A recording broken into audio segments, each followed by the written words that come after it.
작가의 오두막에 오신 것을 환영합니다.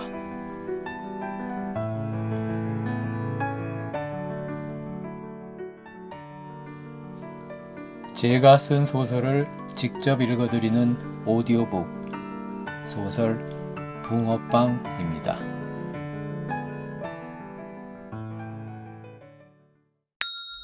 삼인조 특수요원들. 가부키는 엄마의 얼굴에서 근심의 흔적을 발견했다. 엄마가 일이 잘 안 풀리나 보다. 걱정이 되었다. 가만히 앉아서 보고만 있을 수는 없다고 생각했다. 엄마를 도와 불쌍한 모자를 구해야 했다. 무턱대고 소년의 집으로 향했다. 일단 가보자. 뭔가 수가 나올지도 몰라. 소년의 집은 크고 담장도 높았다.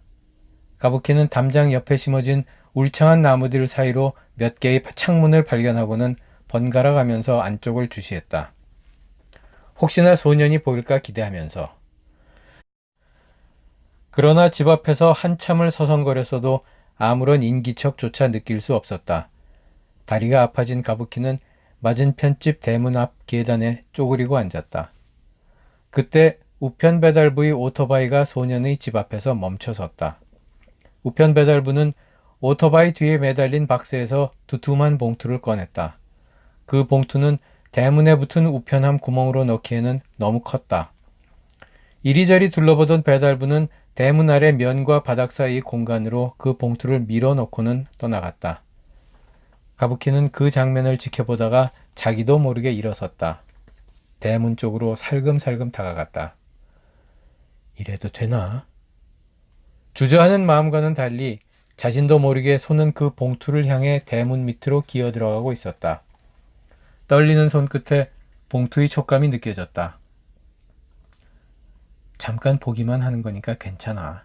다시 넣으면 되지 뭐. 애써 스스로를 합리화하면서 봉투를 슬그머니 잡아당겼다. 대문 밖으로 나온 봉투의 겉면 발신자 란에는 이렇게 쓰여 있었다. 공공유학원. 유학원이라고? 그렇다면 혹시... 가부키의 가슴이 쿵쾅거렸다. 어쩐지 학교에 안 나오더라니. 주위를 둘러보았다. 다행히 근처에는 아무도 없는 것 같았다. 가부키는 달리기 시작했다. 제법 멀리 떨어진 어느 골목까지 한달음에 달려온 가부키는 담벼락에 기대어 거친 숨을 몰아쉬며 눈을 감았다. 어떻게 할까? 이건 도둑질이야. 아니야. 살짝 열어만 보고 다시 제자리에 갖다 놓으면 괜찮아. 마음속에서 가부키들이 싸우고 있었다. 그때 갑자기 머릿속에 한 장면이 떠올랐다. 소년과 엄마가 부둥켜 안고 울고 있던 모습이었다. 그 순간 봉투를 들고 있는 손의 떨림이 멈췄다.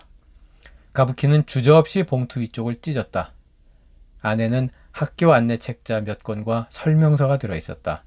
그 설명서에는 소년을 위해 유학원이 추천하는 미국의 기숙학교 3곳과 거기에 대한 비교 설명, 앞으로의 일정 및 필요한 절차 등에 대한 안내가 있었다.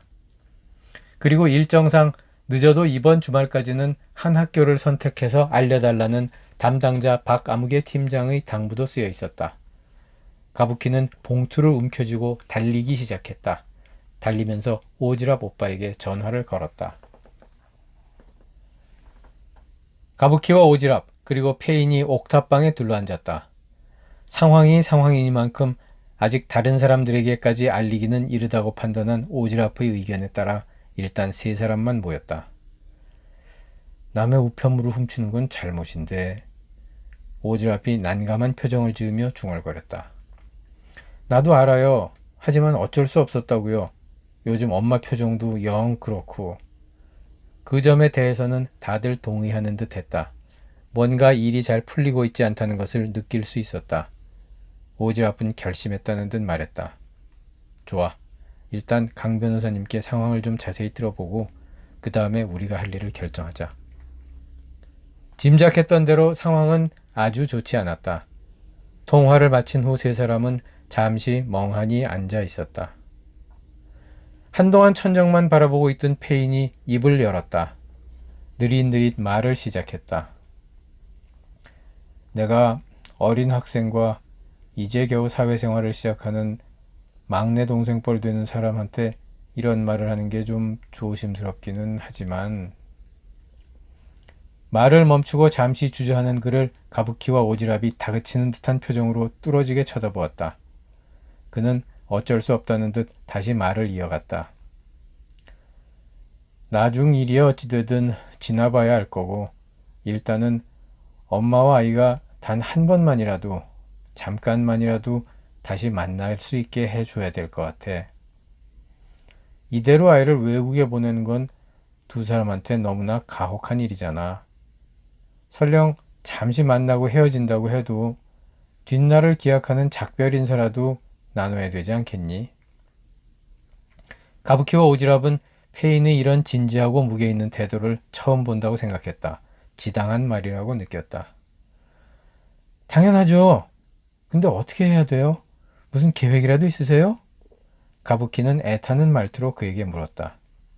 페인은 결심이 선 듯 후 하고 길게 숨을 한 번 내쉬더니 낮고 작은 목소리로 말을 시작했다. 내 계획은 말이지.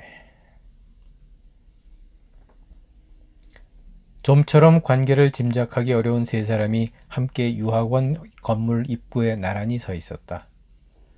화장을 진하게 한 중학생 소녀, 패기 넘치는 모습이 씩씩해 보이는 20대의 청년, 그리고 좀 멍한 상태인 것 같지만 자세히 보면 검은 뿔테 안경 안쪽에 명민한 눈빛을 감추고 있는 30대 중반 정도 되는 부스스한 체름의 남자.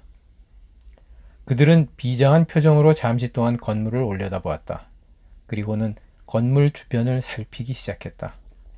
마치 전투를 앞두고 주변의 지형지물을 숙지하기 위해 정찰 중인 수색대처럼. 주변 상황을 두루 파악한 다음 그들은 건물 안으로 들어갔다. 그들은 유학원이 사용 중인 11층과 12층을 오르락 내리락 하며 유학원 내부와 복도, 엘리베이터, 비상계단 등을 샅샅이 누볐다. 손가락으로 여기저기를 가리켜가며 작고 나지막한 소리로 뭔가 비밀스러운 대화를 주고받기도 하고 어떤 지점들은 사진에 담기도 했다.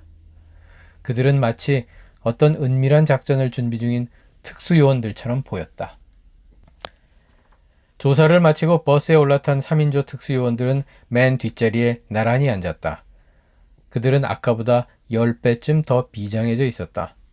그 표정은 나라를 구하려고 결연히 일어선 사람들이 그것이었다. 아니, 표정의 심각함만으로는 지구, 어쩌면 은하계 정도는 쉽게 구해낼 수 있을 것 같기도 했다. 네, 공공유학원입니다. 박 팀장님 부탁합니다. 전데요, 어디시죠? 아, 예, 여기 유학 신청한 학생 집입니다. 네, 안녕하세요. 무슨 일이신가요? 저는 이 집 사모님 비서인데요. 다름이 아니라 이번에 집 전화번호하고 가족들 핸드폰 번호 중 일부가 바뀌거든요. 그래서 유학원에 어떤 번호가 등록되어 있는지 좀 확인해 보려고요. 혹시 바뀌는 번호면 새 번호를 알려드리라는 지시를 받았어요. 네, 그렇군요. 어디 보자. 그 학생 연락처는 010-0000-00으로 돼 있네요. 아마 어머니 핸드폰 번호 같은데요. 아, 그래요? 그 번호는 바뀔 예정이 아니니까 그냥 그대로 쓰시면 될 겁니다. 감사합니다. 수고하세요. 전화벨이 울렸다. 귀부인은 고고하고 차가운 목소리로 전화를 받았다. 여보세요. 안녕하세요. 여기 공공유학원입니다. 귀부인의 목소리가 약간 부드러워졌다. 아, 예, 안녕하세요. 잘 진행되고 있죠? 안 그래도 전화 한번 하려던 참이었어요. 그런데 목소리가 그동안 저랑 연락하던 박 팀장님은 아닌 것 같은데? 아, 예, 그분이 금주에 휴가 중이셔서 제가 대신 전화드렸습니다. 저는 유 팀장이라고 합니다. 다 잘 진행되고 있으니 염려 마십시오. 오늘 전화드린 용건은 다름이 아니라 학생 인터뷰에 관해서 안내해 드리려고요. 인터뷰요? 예, 입학 절차상 서류 심사 외에 인터뷰가 들어가거든요. 아무래도 기숙학교다 보니까 좀 더 절차가 까다로운 편이에요. 그래서 저희가 학생에게 인터뷰에 필요한 교육을 해드리고 있습니다. 요령도 알려주고 연습 삼아서 모의 인터뷰도 하고요. 그거 좋네요. 그래서 학생이 저희 유학원으로 한번 방문해야 되는데 내일 오후 4시경 가능할까요? 귀부인은 잠시 생각하더니 대답했다. 그럼요. 1시라도 빨리 하면 좋지요. 최대한 빨리 갈 수 있게 해달라는 제 부탁 잘 전달돼 있지요? 물론입니다. 어느 분 부탁인데 저희가 신경을 쓰지 않을 수 있겠어요. 최선을 다해서 서두르고 있습니다. 고맙네요. 그럼 내일 오후 4시까지 아이 데리고 그리 가면 되지요? 네, 그렇습니다. 저도 함께 가야 되나요? 아니면 다른 사람 편에 아이만 보내도 되나요? 바쁘신데 사모님까지 오시지 않아도 됩니다. 학생 혼자서도 충분히 지하철 타고 올 수 있는데요, 뭐. 잘 됐네. 안 그래도 시간이 좀 겹쳤는데. 알겠어요. 비서편에 차 태워서 보낼 테니 잘 좀 준비시켜 주세요. 네, 감사합니다. 또 연락드리겠습니다. 그럼 안녕히 계십시오.